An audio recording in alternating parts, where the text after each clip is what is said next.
Yeah, good afternoon everyone. Today we are discussing the last topic of human eye and the colorful world, what's called scattering of light.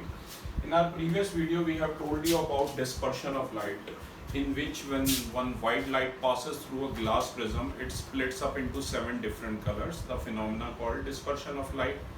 Then Newton, with one more experiment, he showed that if white light passes through a straight prism, then an inverted prism, first it gives 7 different colors, then all the 7 different colors when passes through a inverted prism, then they give white light, right? So but now we'll talk about scattering of light. Scattering of light means throwing up of light in various direction. अभी आप ये जो tube की light देख रहे हैं पूरे room में फैल रही है, ये स्कैटरिंग ऑफ लाइट का ही एग्जांपल है, right? Scattering of light is throwing up of light in various direction, ये बात में ध्यान रखना। फिर हम इसमें पढ़ेंगे टिंडल इफेक्ट पढ़ेंगे बेटा, कुछ रीज़न पढ़ेंगे कि स्काई का कलर ब्लू क्यों होता है, इसके अलावा स्काई सनराइज और सनसेट के टाइम पे रेड क्यों नज़र आता है, और एक एक्सपेरिमेंट पढ़ेंगे जिससे हम ये प्रूव भी करेंगे लैब में, राइट? तो जैसा कि मैंने आपको बताया, scattering of light is throwing up of light in various direction. Scattering of light means to throw light in various random direction. Light तब स्कैटर होती है जब ये फॉल करती है various types of suspended particles पर, राइट, जो उसके पाथ में आते हैं। अब ये डिपेंड करेगा उन साइज ऑफ पार्टिकल्स पर कि स्कैटरिंग वाइट सनलाइट की कुछ इस तरीके से होगी या कलर लाइट्स की कुछ ऐसे से होगी कि वो मिलके वाइट सनलाइट बनाएंगे। इसके अलावा हम ये भी पढ़ेंगे कि ब्लू कलर क्यों होता है स्काई का, या सनराइज और सनसेट के टाइम पे रेड कलर क्यों होता है, ये सब हम इसमें एक्सप्लेन करेंगे। पर ये सब एक्सप्लेन करने से पहले मैं आपको बताना चाहूँगा Tyndall effect, right? Tyndall effect अगर आप समझना चाहते हैं तो इसकी बड़ी बेसिक सी डेफिनेशन है जो कहती है scattering of light by particles in its path. Light का स्कैटर हो जाना by the particles in its path is called Tyndall effect, right? जब भी कोई सनलाइट का बीम एंटर करता है एक डस्टी रूम में, तो आप देख सकते हैं डस्ट के पार्टिकल्स को देख सकते हैं। When a beam of sunlight enters a dusty room through a window, then its path becomes visible to us. तो इसका पाथ हमें विजिबल हो जाता है। पेज नंबर 294 लखमीर सिंह से हम रीड कर रहे हैं। ये ऐसा इसलिए होता है कि टाइनी डस्ट पार्टिकल्स जो कि प्रेजेंट होते हैं एयर ऑफ रूम में, वो स्कैटर करते हैं बीम ऑफ लाइट को, ये ध्यान रखना है, ऑल अराउंड द रूम। और जब ये स्कैटर्ड लाइट एंटर करती है हमारी आईज में, तो हम ये देख सकते हैं, बीम ऑफ लाइट को हम देख सकते हैं। टिंडल इफेक्ट का एक और एग्जांपल ये भी है कि sunlight, beam of sunlight becomes visible as it passes through dust particle in the air of a room. इसके अलावा कभी आप फॉरेस्ट एरिया में गए हों तो जो सन की लाइट है प्लांट्स के थ्रू छन के आ रही होती है, वो भी इसका एग्जांपल है। Tyndall effect can also be observed when sunlight passes through the canopy of a dense forest. Here tiny water droplets in the mist scatter sunlight. जो छोटी छोटी droplets present होती हैं वो जो mist की form में present होती हैं वही sunlight को scatter करती हैं। इसके अलावा देखिए, we have just studied the spectrum of sun's white light which consists of 7 different colors. Already dispersion of light में मैंने आपको बताया था। अगर आप स्पेक्ट्रम ऑफ वाइट लाइट का एग्जांपल लें तो आप ये देखेंगे कि रेड और ब्लू कलर जो है वो काफ़ी डोमिनेंट कलर है। रेड कलर की वेवलेंथ सबसे ज़्यादा होती है, इसी वजह से इसे ज़्यादा दूर तक डिस्टेंस तक देखा जा सकता है, और जो ब्लू कलर है वो लगभग बीच में आता है, तो उसकी वेवलेंथ इंटरमीडिएट होती है। अब मिस्टर टिंडल ने अपने एक्सपेरिमेंट से ये बात प्रूव की थी कि जो ब्लू कलर होता है वो सबसे ज़्यादा स्कैटर होता है। ये बात बड़ी इंपॉर्टेंट है, आप भी याद रखना। Blue colour is the colour which scatters most. In fact, wavelength of blue color is almost half of the red color. Tyndall discovered that when white light consisting of 7 colors is passed through a clear liquid having small suspended particles in it, then the blue color of white light having shorter wavelength is scattered much more than the red color having longer wavelength. ये बात बड़ी important है जो टिंडल ने देखी थी कि जो ब्लू कलर है जिसकी वेवलेंथ शॉर्ट है as compare to red colour, वो कहीं ज़्यादा स्कैटर्ड होता है as compare to red colour. Blue light has shorter wavelength, so it is scattered more easily. On the other hand, red light has longer wavelength, so it is not scattered much. देखो, red colour की wavelength सबसे ज़्यादा होती है, वो सबसे ज़्यादा distance travel करता है, पर जहां स्कैटरिंग की बात करेंगे तो वो ब्लू कलर ज्यादा स्कैटर होता है। और स्कैटरिंग मैंने बताया throwing up of light in various direction, light का बिखर जाना वेरियस डायरेक्शन में, उसी को ही हम क्या कहेंगे, स्कैटरिंग कहेंगे।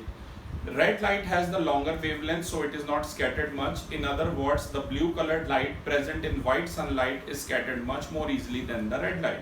In fact, the blue light present in sunlight is scattered 10 times more than that of the red light. ये बात भी याद रखना कि ब्लू कलर जो होता है वो लगभग 10 गुना ज्यादा स्कैटर्ड होता है as compare to red light. ठीक है, तो अब आते हैं, और वॉयलेट कलर जो था वो सबसे ज्यादा डेविएट हो रहा था, अगर आपको ध्यान हो। ठीक है, तो नीचे से वेक्यूर लर्न करने को कहा था। अगला है कि colour of the scattered light depends on the size of the scattering particle. जो कलर होता है स्कैटर्ड लाइट का वो भी किस पर डिपेंड करता है, साइज पर डिपेंड करता है स्कैटरिंग पार्टिकल। इसमें दो पॉइंट है, बड़े इंपॉर्टेंट है लर्न करने वाले। पहले मैं आपको रीड कर देता हूँ कि अर्थ का जो एटमॉस्फेयर है वो हिट्रोजीनियस मिक्सचर है छोटे छोटे पार्टिकल्स का। इन पार्टिकल्स में सस्पेंडेड पार्टिकल आते हैं, डस्ट के, टाइनी वाटर ड्रॉपलेट्स आ जाती हैं, मॉलिक्यूल ऑफ एयर आ जाते हैं। राइट, मॉलिक्यूल ऑफ एयर का मतलब है वो सारी गैसेस जिनसे मिलके एयर बनी है, नाइट्रोजन, ऑक्सीजन, CO2, एवरीथिंग। जब भी लाइट जो आ रही होती है सन से वो स्ट्राइक करती है पार्टिकल्स जो प्रेजेंट है एटमॉस्फेयर के अंदर, एयर के अंदर, then what happens to the light on its wavelength and the size of particle. बेटा अब ये दो पॉइंट बड़े ध्यान से सुनिएगा। Dust particle and water droplets, page number 294 पे है बॉटम में, dust particle and water droplets suspended in the atmosphere are much larger than the wavelength range of visible light। जो dust particle और water droplets होती हैं जो atmosphere में suspended होती हैं, ये कहीं ज़्यादा लार्जर होते हैं than the wavelength of the visible light. तो जब वाइट लाइट जो सन से आ रही है इन लार्ज पार्टिकल्स को हिट करती है तो इट गेट्स रिफ्लेक्टेड और स्कैटर्ड। तो या तो रिफ्लेक्ट होती है या स्कैटर हो जाती है सभी डायरेक्शंस में। The different colors of white light are reflected by the dust and water particles in the same way। तो जो अलग अलग कलर्स होते हैं white light के वो रिफ्लेक्ट होते हैं by the dust and the water particles। इस वजह से जो scattered light होती है वो हमें white appear होती है, क्योंकि जब white sunlight fall करेगी इन larger particles पे, जैसे कि dust particle या water droplets पे जो एटमॉस्फेयर में प्रेजेंट है, तो ये कहीं ज़्यादा स्कैटर्ड हो जाएगी और इसी वजह से जो स्कैटर्ड लाइट है वो वाइट लाइट होती है। अगला बात करेंगे एयर मॉलिक्यूल्स की, जिसमें मैंने बताया था नाइट्रोजन और ऑक्सीजन के गैस मॉलिक्यूल्स आते हैं मेनली, क्योंकि यही गैसेस ज़्यादा अमाउंट में प्रेजेंट है एटमॉस्फेयर में। तो ये इनकी जो the air molecules present in the atmosphere are smaller than the wavelength range of visible light। तो जब भी लाइट आ रही होती है सन से वो हिट करती है इन स्मॉल एयर मॉलिक्यूल्स को, तो ये बड़े डिफरेंटली बिहेव करते हैं, क्योंकि जो डिफरेंट कलर्स होता है वाइट लाइट का having different wavelengths, so they are affected differently. तो ये अलग अलग तरीके से अफेक्ट भी करते हैं। The lower wavelength lights are scattered much more by the air molecules, but the higher wavelength light जैसे कि रेड कलर वो कम स्कैटर करता है। मैंने पहले ही बताया कि रेड कम स्कैटर करता है, पर वेवलेंथ रेड की सबसे ज़्यादा होती है। और ब्लू कलर जो है वो ज़्यादा स्कैटर करता है, सबसे ज़्यादा 10 times more than that of red colour. तो जब वाइट सनलाइट फॉल करेगी extremely small particles like air molecules पे जो एटमॉस्फेयर में प्रेजेंट है, तो ये ज़्यादा स्कैटरिंग नहीं करती एज वाइट लाइट। दो molecules of air The molecules of air scatter mainly the lower wavelengths of light which have blue shades। ठीक है, तो बेटा दो पॉइंट है, I'll read it for you। The larger particles of dust and water droplets present in the atmosphere scatter the light as much, due to which the scattered light also appears white। The extremely minute particles such as air molecules present in the atmosphere scatter mainly the blue light present in the white sunlight। Okay? अब इसके बाद हम बात करेंगे sky blue क्यों है। अब इसके बाद बात करेंगे, आप डायग्राम भी देख सकते हैं यहां पर।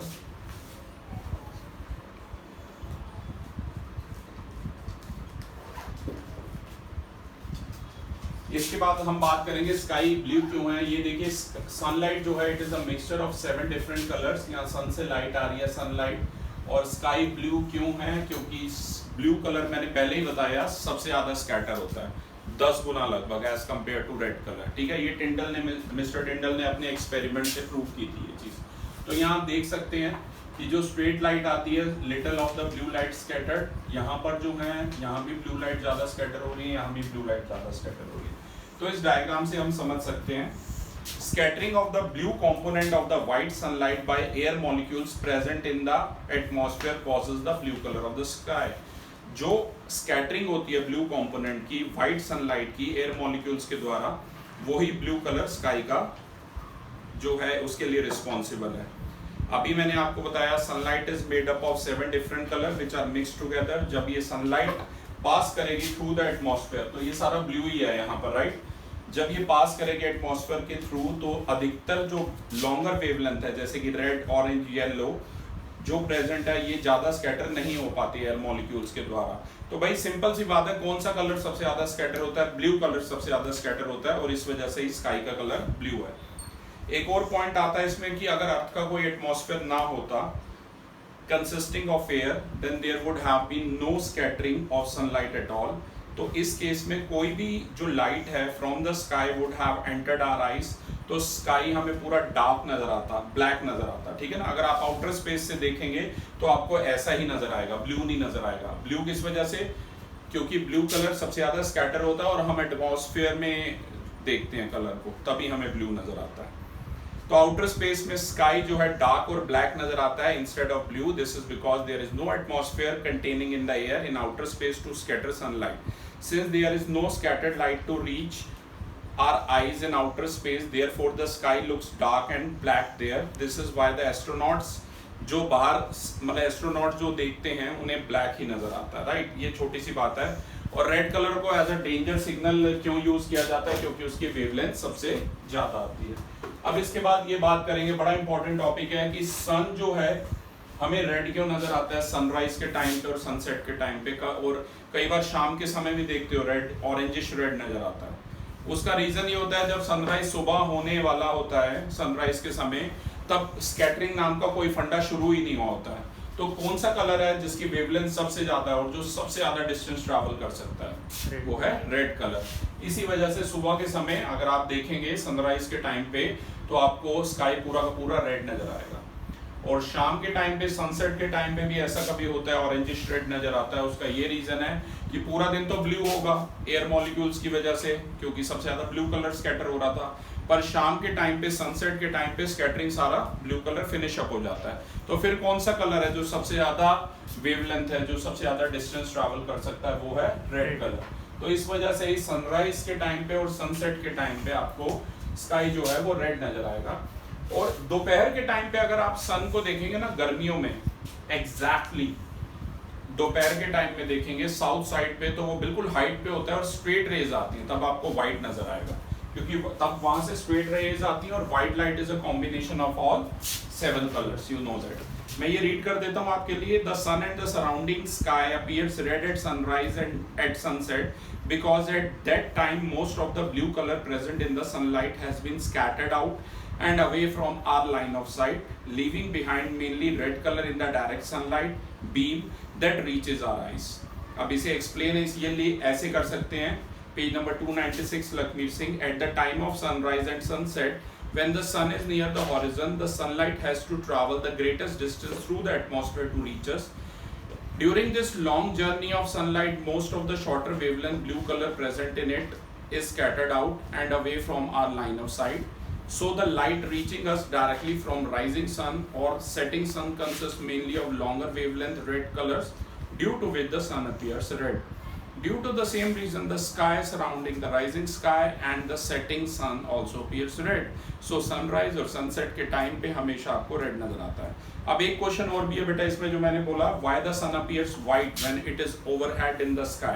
बिल्कुल हमारे सिर के जब ऊपर होता है, तो इस केस में क्या होता है? ये दोपहर के टाइम पे और गर्मियों में होगा। अभी जैसे मॉनसून सीजन है, अभी आपको नहीं ये चीज क्लियर होगी, पर गर्मियों के टाइम में देखना, अप्रैल में, मई में आप देखना, तब सन होगा आपका साउथ फेसिंग में होगा, ठीक है ना। दोपहर को 1-2 बजे के करीब देखना, तो उस समय जो लाइट आती है जो सन से आती है, it has to travel a very short distance through the atmosphere to reach us. तो इसी शॉर्टर जर्नी ऑफ सनलाइट की वजह से बिल्कुल थोड़ी सी ही जो ब्लू कलर होता है व्हाइट लाइट का वो स्कैटर होता है. Since the light coming from the overhead sun has almost all of its component colours in the right proportion, तो सन जो होता है वो हमें व्हाइट नजर आता है क्योंकि स्ट्रेट आती है लाइट. ठीक है. अब एक लास्ट टॉपिक मैं समझाना चाहता हूँ बस यहाँ पर. ये लास्ट टॉपिक कह रहा है this is the experiment, this is the experiment to study the scattering of light. Scattering, अब लैब में आप ये चीज़ कैसे मतलब शो करेंगे, स्कैटरिंग कैसे शो करेंगे, इसके लिए बड़ा आसान है.